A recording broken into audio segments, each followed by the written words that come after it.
Ratings ng GMA bumalik sa 4%.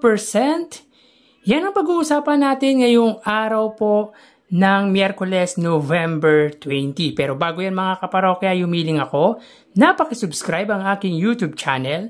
Pakiclick ang bell icon para una kayong manotify sa mga bagong video na ilalabas ko. At pakidami nyo na din na i-follow ang aking Facebook page na Mega TV at ang aking TikTok account Nakaparokya TV. Maraming salamat! So mga kaparokya, kagahapon po ay ibinahagi ko sa inyo ang TV ratings na lumabas nitong nagdaang Martes, November 12. Kung saan sinabi po natin kahapon na nagwagi po dito para sa TV ratings average ang noontime show ng Iconic Trio kung saan nakakuha po sila ng 4.1% at ang It's Showtime naman po ay 7.1%.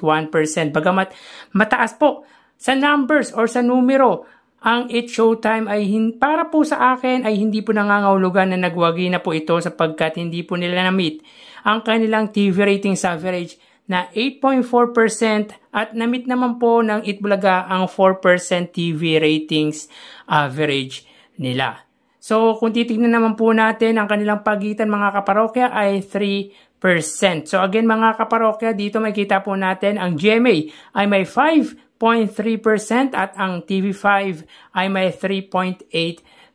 Bagaman, na-meet po ng TV5 ang kanilang TV ratings average na 3.5% at kabaligtaran naman po ng GMA kung saan kinapos po ito na ma-meet ang kanilang 6% TV ratings average para sa It's Showtime. So dito ay 1.5% lamang ang iniangat ng Kapuso sa Kapatid Network. So punta naman po tayo para sa araw ng Miyerkules, November 13. So dito may kita po natin mga kaparokya, ang It's Showtime po ay may 6.5% at ang Itbulaga naman po ay may 3.7%. So, dito mga kaparokya ay 2.8% po ang iniangat ng noontime show ng Madlang People. At kung titignan po natin ay muli na naman po silang bumalik sa ratings na 6%. So, dito mga kaparokya ay nabawasan po ang kanilang ratings from previous TV ratings or episode ng 0.6% at nabawasan din po ng 0.4% ang noontime show ng Digit Dabarkads. Kung titignan naman po natin dito, ang GMA po ay may 4.8%, ang GTV ay may 0.7%, ang A2Z ay 0.6%, ang All TV ay 0.1%, ang Kapamilya Channel ay 0.3%. Sa Itbulaga naman po, ang TV5 ay may 3.4% at ang RPTV ay may 0.3%. Kung titingnan po natin ang ratings po ng GMA ay bumalik po ulit sa 4%. So dito mga kaparokya ay angat po ng 1.4% ang Kapuso sa Kapatid Network. So, yun nga mga kaparokya, pagdating po dito sa TV ratings na lumabas nitong nagdaang Miyerkules ay wala pong nagwagi sapagkat both noontime show did not get the TV ratings average na binibigay po natin para po sa noontime program category. So, again mga parokya, base lang po ito sa aking opinion or sa aking pananaw kung bakit nagbibigay po tayo ng ratings average.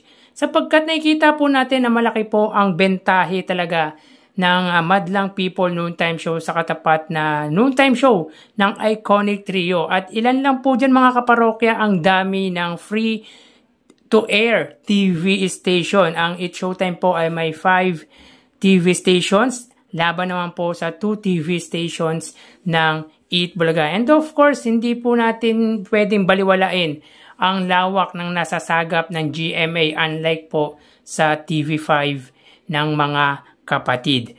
So tara ating alamin ang online viewership ng dalawang bigating noontime show.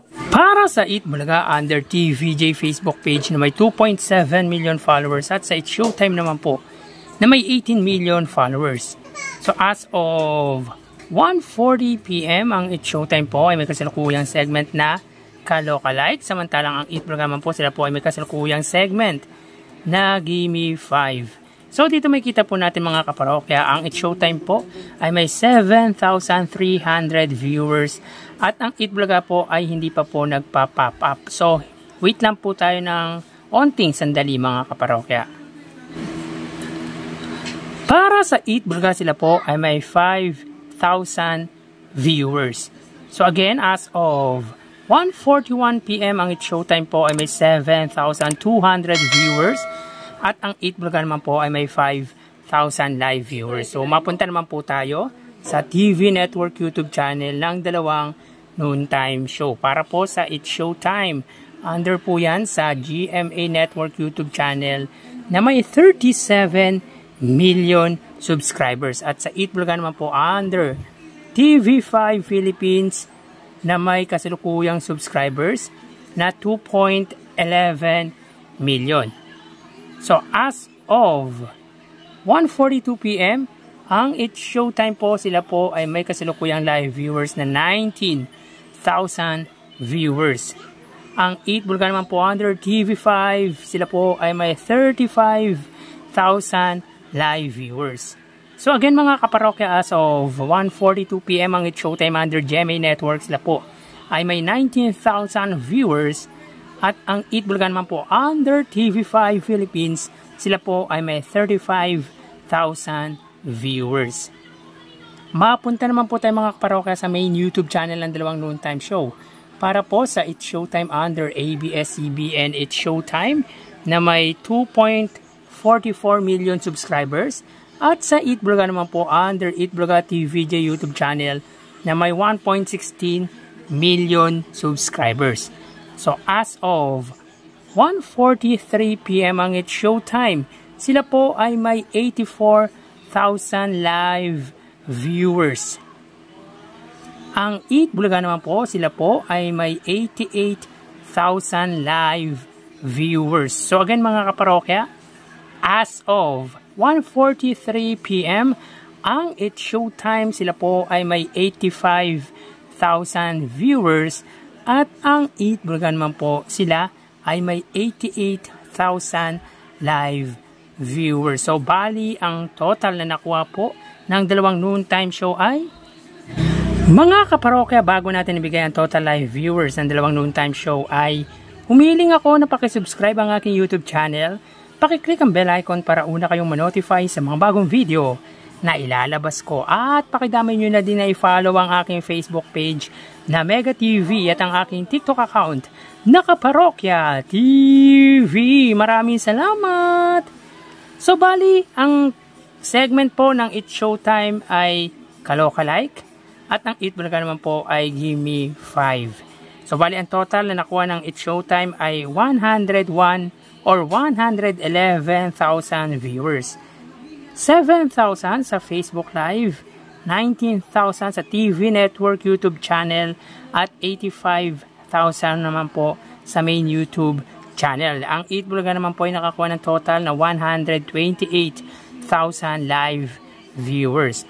5,000 sa Facebook Live, 35,000 sa TV Network YouTube channel at 88,000 naman po sa main YouTube channel. So again mga kaparokya, ang It's Showtime po ay may 111,000 viewers at ang Itbulaga naman po ay 128,000 live viewers. So yan po ang lumalabas sa kanilang online viewership as of 1:45 PM. At mamaya magbabalik pa po tayo sa huling bahagi ng ating online viewership ng dalawang noontime show. Magpapaalam po muna pansamantala mga kaparokya. Mag-iingat po tayo. Thank you and God bless.